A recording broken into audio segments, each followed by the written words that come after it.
The game state of Honkai Star Rail is about to change a lot.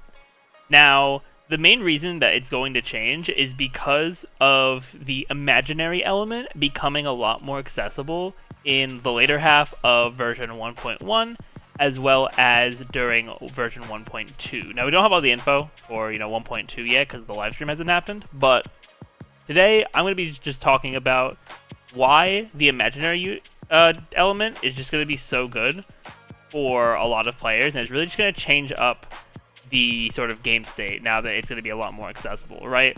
Because right now, there's only one imaginary character in the game that's accessible. It's a 5-star.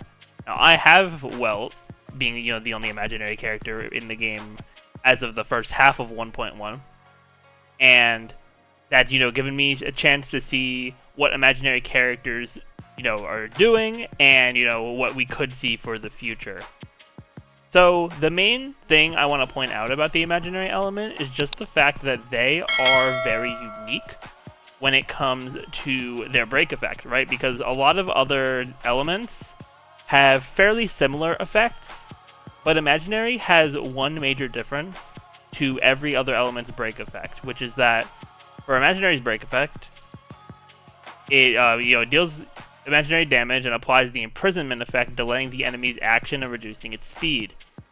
This is very different from other effects because you'll see in the other ones, like physical, for example, it applies bleed, which deals physical DOT. Fire applies burn, which deals fire DOT.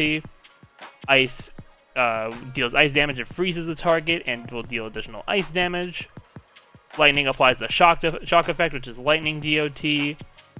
Wind applies wind shear and deals wind DOT, and then entanglement also has the delay enemy action, but it also deals additional quantum damage when they start the next turn. So what we see from all of these, besides imaginary, is that when the weakness break ends, they're just giving damage, whether it's DOT, whether it's just the one-time damage like the quantum one. But imaginary doesn't do that. Instead, it trades off that little bit of extra damage that you get for being able to reduce the enemy's speed. And the reason this is so important is because of what it's combined with, right? It's combined with delaying the enemy's action as well. And by both delaying their actions further in the turn order, as well as reducing their speed to make them, attack slower, you're going to be able to get so many more attacks in with your characters while the enemy is weakened. So, and then when they're weakened and their weakness is broken, you don't really have to worry about healing and stuff like that. You could really just go for as much damage as possible, which is going to be really nice. And I think it's going to be a really great niche to have an imaginary character. Now, right now, as I said, we only have Welt in the game, and not everyone is going to have Welt, which is understandable because he's a 5-star.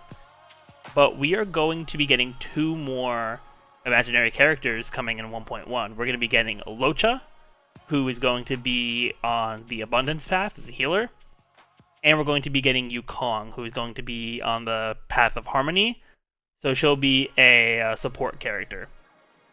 Now, I think this is also very interesting when we take into account what the imaginary element does, just with its break effect and everything, because we are going to have 3 very different characters of this element in the game.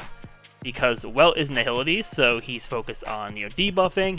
His main debuffing is speed debuffs, which is it's great. He also does some pretty decent damage himself.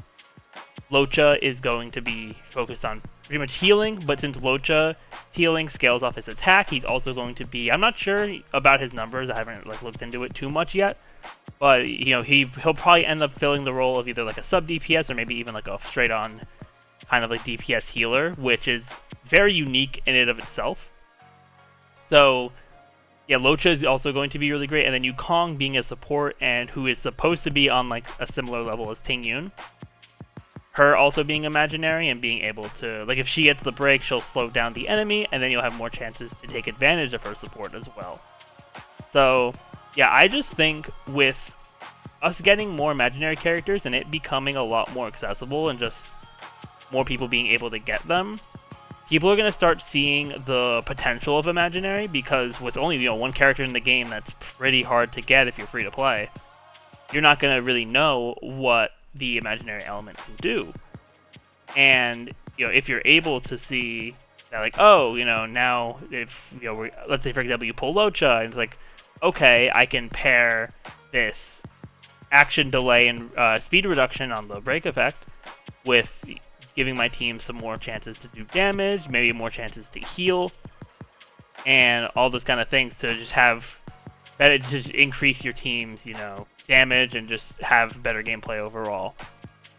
If you have Yukong, you are going to have more chances to be able to get her support active and just boost your team up even more from there. So I definitely do think that Imaginary is going to be a very strong niche, and also just it's going to make people's lives easier for Memory of Chaos and also for Simulated Universe World 5, because there are a decent amount of imaginary weaknesses in Memory of Chaos, and then there's in World 5 Kafka is weak to imaginary.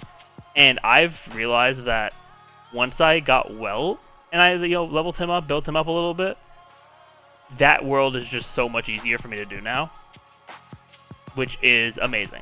So yeah, I think a similar thing will happen if you have Luocha, especially. I think Yukong will also make it a bit easier as well. But yeah, I'm curious to know what you all think. I'm also going to cover Luocha and Yukong in their own videos, so if you want to see that, definitely do make sure to subscribe. But with that, thank you all for watching, and I will see you all next time.